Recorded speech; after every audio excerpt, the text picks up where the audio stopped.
अच्छा, अब civil war क्या थी? सिविल वॉर ये थी, जो है पहले ही बताया कि प्रोटेस्टेंट्स चाह रहे थे कि यहाँ पर डेमोक्रेसी हो, पार्लियामेंट बने और वो गवर्न करे, जबकि जो मोनार्की थी वो चाह रही थी कि मोनार्की कायम रहे। तो इस कॉन्टेक्स्ट में, इस तनाजुर में एक सिविल वॉर लग गई, जिसमें प्रोटेस्टेंट्स जो थे वो लड़ रहे थे मोनार्क्स के ख़िलाफ़, और अल्टीमेटली वो जीत जाते हैं और वो चार्ल्स वन को मार देते हैं। चार्ल्स द सेकंड जो है वो उसे भागना पड़ता है और यहाँ पार्लियामेंट कायम हो जाती है, कॉमनवेल्थ कायम हो जाती है। कॉमनवेल्थ कुछ ही साल चलती है और अल्टीमेटली कोलैप्स कर जाती है और चार्ल्स द सेकंड वापस आ जाता है। यहाँ रेस्टोरेशन पीरियड शुरू हो जाता है पॉलिटिकली। लेकिन यहाँ पे जो एज शुरू हो रही है वो है age of Dryden. John Dryden भी एक पोएट है, मेनली वो एक ड्रामाटिस्ट है, उसने प्रोज भी लिखी है, लेकिन उसका बड़ा काम ड्रामा है। इसी वजह से जो इस दौर की मतलब जो डोमिनेंट जो शॉनरा है वो थिएटर ही है। इसे रेस्टोरेशन ड्रामा का नाम दिया गया है। रेस्टोरेशन ड्रामा ये होता था कि उसमें वो कॉमनवेल्थ की जो खामियां थी, जो बुराइयां थी, जो उसमें नुक्स थे, वो दिखाते थे, और उसमें एक सर्टन लेवल ऑफ वल्गैरिटी था।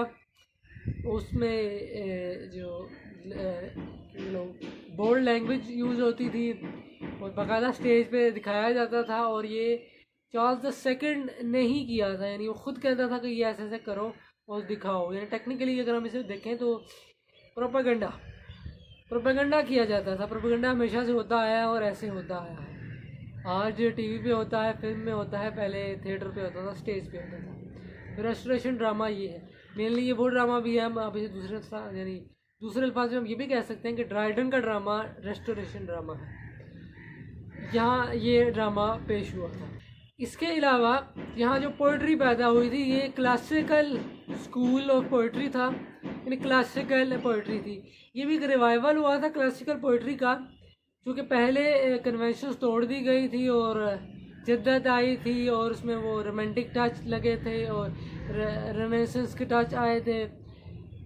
रेस्टोरेशन पीरियड में या जो ड्राइडन में फिर से एक स्कूल ऑफ क्लासिकल पोइट्री पैदा होती है। हीरोइक कपलेट पे काम होता है, जिसमें एडमंड वॉलर इसका पॉयनियर काउंट होता है पहला। उसके बाद सर जॉन डेनहम है।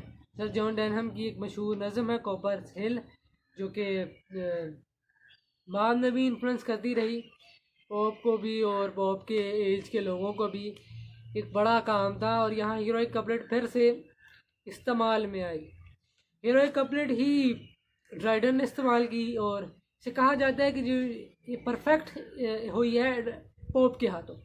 इसी वजह से पॉप बड़ा शायर है, ड्राइडन इतना बड़ा नहीं है। बाहर ड्राइडन भी बड़ा शायर है, लेकिन पॉप मिल्टन के बाद का बड़ा शायर पॉप है, क्योंकि पॉप ने उसको परफेक्ट किया था और पॉप का काम ज़्यादा एक्नॉलेज है। वो जो एज है पॉप की वो ज़्यादा डोमिनेंट गिनी जाती है निस्बतन एज ऑफ ड्राइडन के। लेकिन जो रेस्टोरेशन ड्रामा है वो फिर भी अहमियत का हामिल है। ड्राइडन के जो काम है उसमें उसने लिखा है heroic stanzas on the death of Oliver Cromwell. ये क्रोमवेल जो थे वो इसके लीडर्स थे सिविल वॉर के।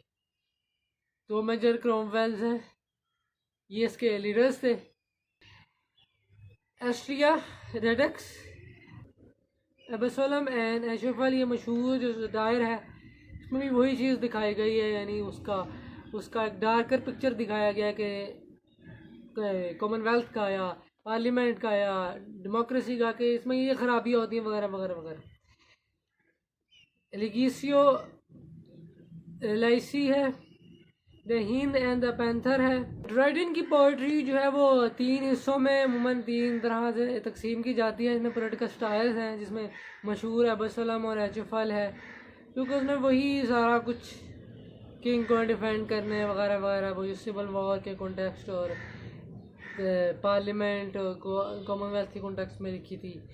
और इसकी मशहूर 2 नज़में रेगियो रेसी और the Hind and the panther है।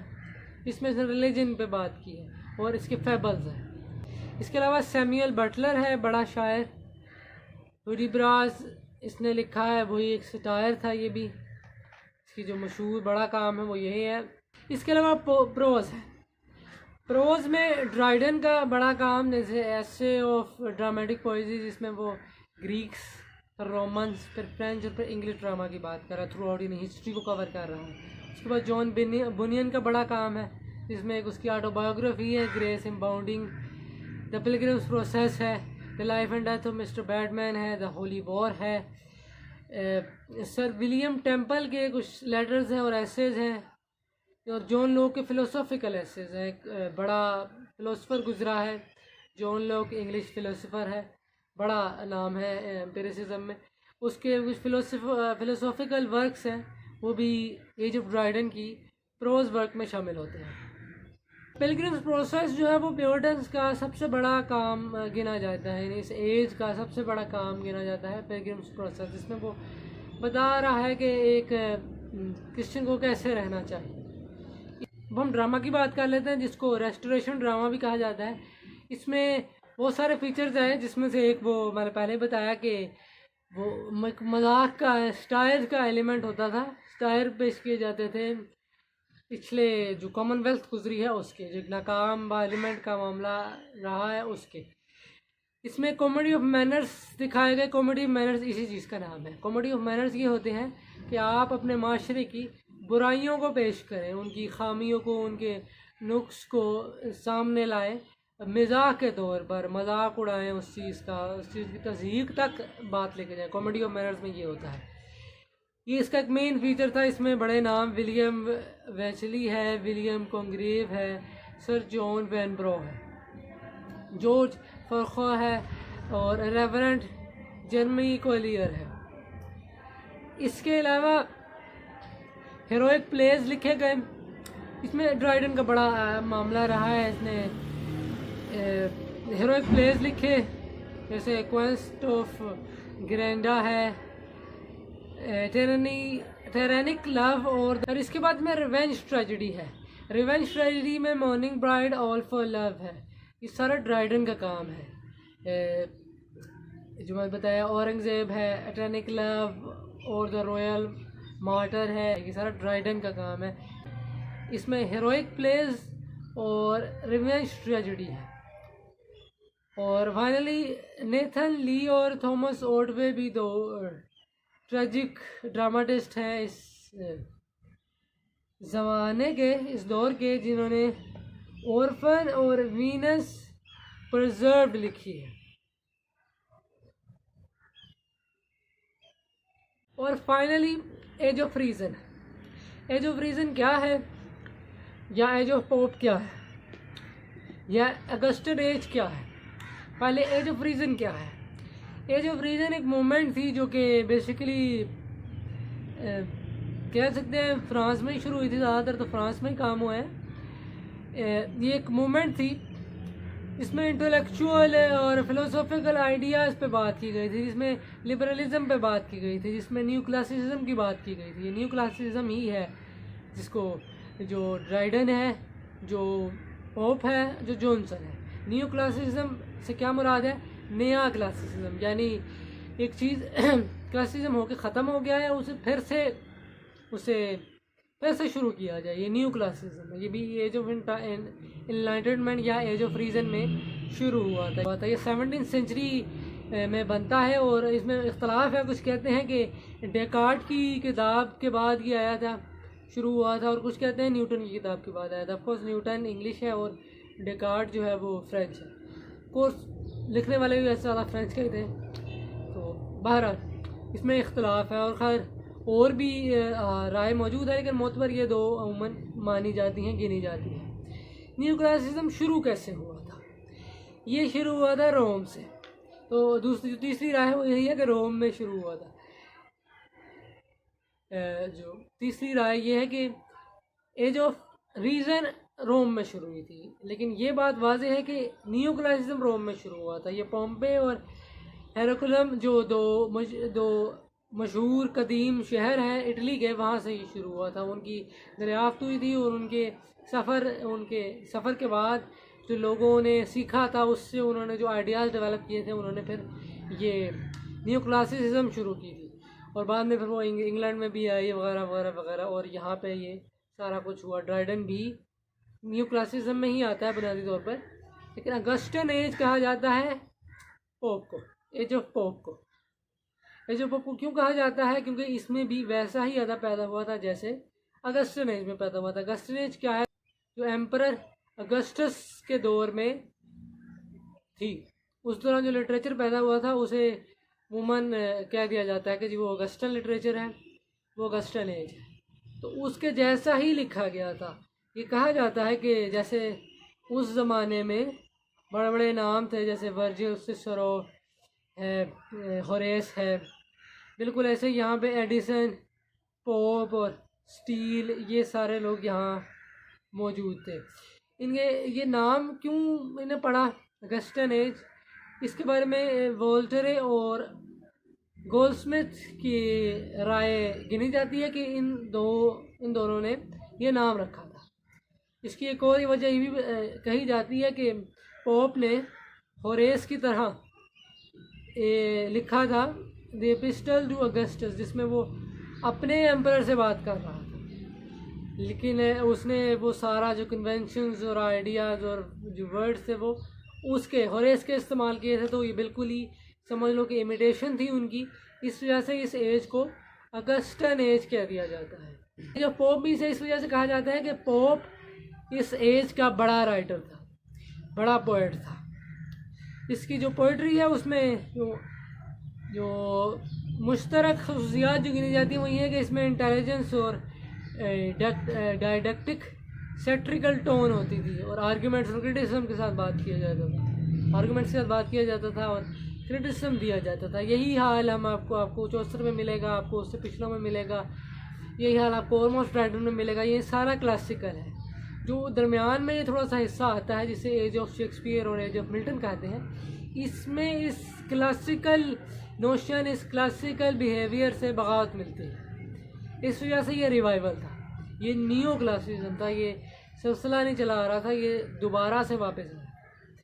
फिर इसमें पोइट्री जो थी वो लिखी जाती थी पढ़े लिखों के लिए, बिल्कुल ऐसे ही जैसे पहले लिखी जाती थी। शेक्सपियर की पोइट्री जैसे लिखी गई, उससे पिछलों की लिखी गई जैसे, वैसे यहाँ लिखी जाती थी पढ़े लिखों के लिए, क्या नाम है, शहर में रहने वालों के लिए, तालीम याफ्ता के लिए, उनके लिए जो वो ज़्यादा जानते थे। आम आदमी के लिए नहीं लिखी जाती थी। निस्बतन जो पिछला दौर है उसमें वो उससे भी बगावत थी और वो आम आदमी के को भी मुखातिब किया जाता था उसको।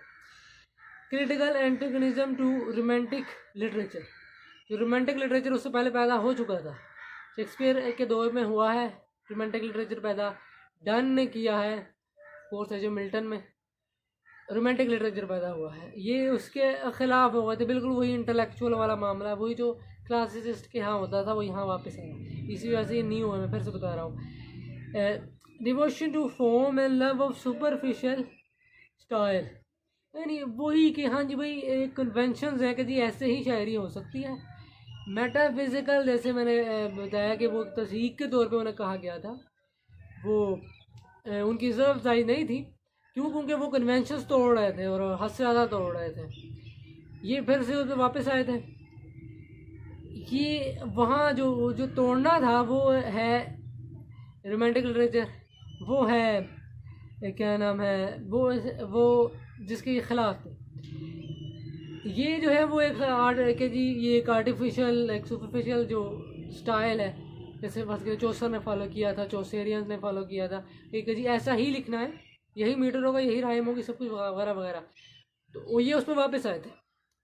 और एडहेर टू क्लोज कपलेट, वही यानी वही हीरोइक कपलेट जो वहाँ रिवाइव हुआ है एज ऑफ ड्राइडन में।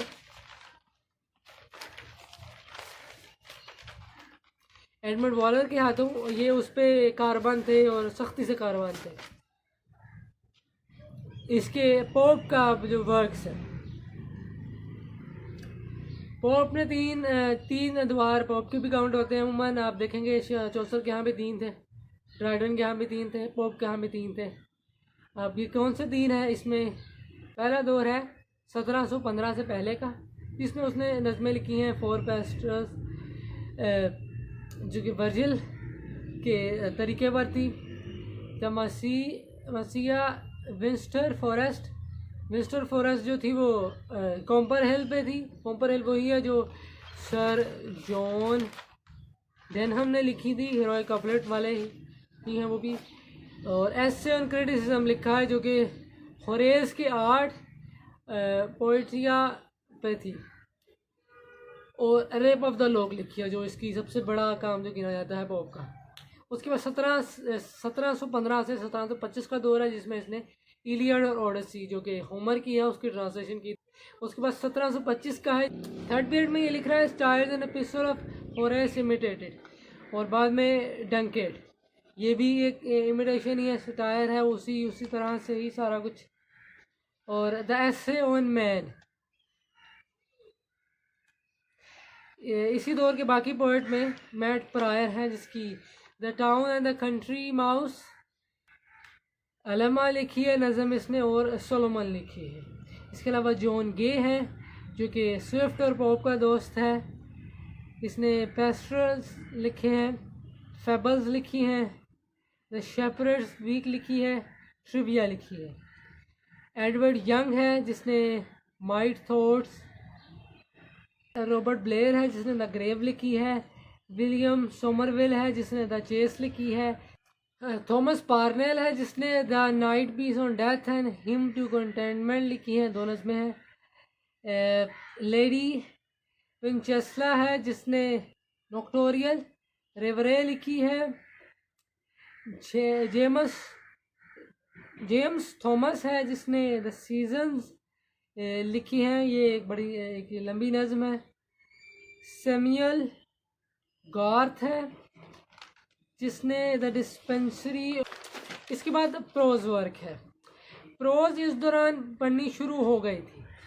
राइज ऑफ नॉवल जो है वो इंग्लिश नॉवल यानी जो है वो अगली एज से शुरू हो गया जब जॉनसन से जो बाकायदा है, लेकिन यहाँ जो प्रोज है वो उस हालत में आनी शुरू हो गई है कि जिसमें आप उसे कह सकते हैं, यानी यहाँ राइज ऑफ प्रोज हो गया है, राइज ऑफ मॉडर्न प्रोज इसे सब कहते हैं, लेकिन राइज ऑफ नॉवल अगली में होगा, ये जब जॉनसन में आएगा। इसमें डैनियल डोफे बहुत बड़ा एक नाम गुजरा है, डैनियल डोफे। इसमें life and adventure of Robinson क्रूजो, ये बहुत मशहूर नावल है, इंग्लिश नावल है, ये इस दौर में लिखा गया है। इसी ने डैनियल डोफे ने ही मेमोयर ऑफ कावलियर कैप्टन सिंगलटन लिखी है, मॉल फ्लैंडर्स लिखी है, कर्नल जैक और रोज़ाना लिखी है, और उसने journal of the plague year लिखी है। इसके बाद जोनाथन स्विफ्ट है, इसने मशहूर गालिवर ट्रेवल्स लिखी है। इसके अलावा द ट्रेवल है, अ टेल ऑफ अ टब है, the battle of the books है, ये मशहूर जोनाथन स्विफ्ट के काम है, ये भी मशहूर और मेजर इंग्लिश प्रोज में से काउंट होती है ये गालिवर्स ट्रेवल्स। इसके अलावा मशहूर यहाँ पे एडिसन और स्टील आते हैं, जोसेफ एडिसन और रिचर्ड स्टील, जिन्होंने मशहूर एक प्रैक्टिकल एसेज लिखे जिनका नाम था द स्पेक्टेटर। इसकी आगे इमिटेशन भी आती है, यानी ये पॉइनियर्स हैं असल में इंग्लिश प्रोज के, जो असल इंग्लिश प्रोज है उसके पॉइनियर्स हैं। Daniel Defoe, Jonathan Swift, Addison, Steele, ये इन्होंने ये काम किया है, ये लोग हैं। इनके प्रैक्टिकल एसेज में 274 एडिसन के एसेज हैं, 240 स्टील के एसेज हैं। इसके अलावा 121 मुख्तलिफ लोगों के हैं और टोटल 635 है। इसके अलावा कुछ सेकंड रैंक के प्रोज राइटर्स भी हैं, जैसे जॉन अर्बथ नोट है जिसने हिस्ट्री ऑफ जॉन बुल लिखी है, हेनरी सेंट जॉन है, लॉर्ड बोलिन ब्रोक है जिसने पॉलिटिक्स एंड जिन लोगों ने पॉलिटिक्स और फिलोसफी के मज़ामीन पे लिखा है। फ्रांसिस एटरबरी है जिसने सरमन्स और कुछ मिस्टीरियस राइटिंग्स की हैं। कोले गर्बर्ट ने अपोलॉजी लिखी है। जॉर्ज बर्कले ने प्रिंसिपल ऑफ ह्यूमन नॉलेज लिखी है। फिलोसफी का भी ऑफकोर्स रहा है, ऊपर भी कुछ आया है। ये ग्रैंडसन है ड्राइडन के HFSL का जॉर्ज बर्कले। जोसेफ बटलर ने एनोलॉजी ऑफ रिलीजन लिखी है। अब आगे आ जाता है ड्रामा। इस ड्रामा में मेलो ड्रामा का एलिमेंट आता है। मेलो ड्रामा हमारे यहाँ आमतौर पे भी बहुत देर तक मशहूर रहा है, लोग देखते रहे हैं, वैसे तो ख़त्म हो रहा है। मेलो ड्रामा वो ड्रामा होता है जिसमें जज्बात हद से ज़्यादा दिखाए जाते हैं और उसको एक किसी भी सीन को, सिनेरियो को, किसी एक्ट को हद से ज़्यादा जज्बात में लाकर और बुरा करके दिखाया जाता है। ये मेलो ड्रामा इस दौर में ये जो पॉप में ये हुआ है, ये इतना ख़ास नहीं है। इस ड्रामा में वैसे ही एंडरसन का मशहूर एक जो बड़ा काम वो है वो कैटो है। स्टील के 4 बड़े प्लेज हैं जिसमें the funeral, the lying lover, the tender husband, the conscious lovers और द कॉन्स्टेंट लवर्स। इसके अलावा मशहूर इंग्लिश ओपरा जो है जॉन गेज बेगर्स ओपरा, जॉन गे का बेगर्स ओपरा, ये मशहूर एक ही ब्रिटिश ओपरा है, ये इस दौर में लिखा गया है। और कोले के कायबर है। इसके अलावा जॉर्ज लीलो है जिसके लंदन मर्चेंट और हिस्ट्री ऑफ जॉर्ज बानवेल और फेटल क्यूरियोसिटी मशहूर ड्रामे हैं। ये डोमेस्टिक ड्रामा यहाँ का बतौर कैटेगरी बतौर शॉनरा कायम हुआ। डोमेस्टिक ड्रामा ट्रेजेडी है, डोमेस्टिक ट्रेजेडीज़ है ये लंदन मर्चेंट और फेटल क्यूरियोसिटी। तो ये सारा है एज ऑफ पोप। यहाँ ख़त्म हो जाती है अर्ली मॉडर्न इंग्लिश। इसके बाद मॉडर्न इंग्लिश है, एज ऑफ जॉनसन से शुरू होती है और थ्रू आउट आज तक चल रही है, कंटेम्प्रेरी टाइम तक। नाम नहीं रखे जाते ज़्यादा, लेकिन बारह वो चल रही है क्योंकि लैंग्वेज, ये लैंग्वेज के हिसाब से डिवीजन है। इस लैंग्वेज में अर्ली मॉडर्न इंग्लिश पीरियड में 4 एजेस आई हैं, age of Shakespeare, age of Milton, age of Dryden और एज ऑफ पोप। इसके और भी नाम हैं जो हमने देखे हैं, Elizabethan era, Jacobean era, Caroline era, Restoration period, ये इसके पॉलिटिकल नाम है। और भी नाम हो सकते हैं दौरान और इम्पोर्टेंट इवेंट्स भी आए हैं जो कि हमने इसमें शामिल किए हैं। ये सारा है, ये समाप्त हो गया।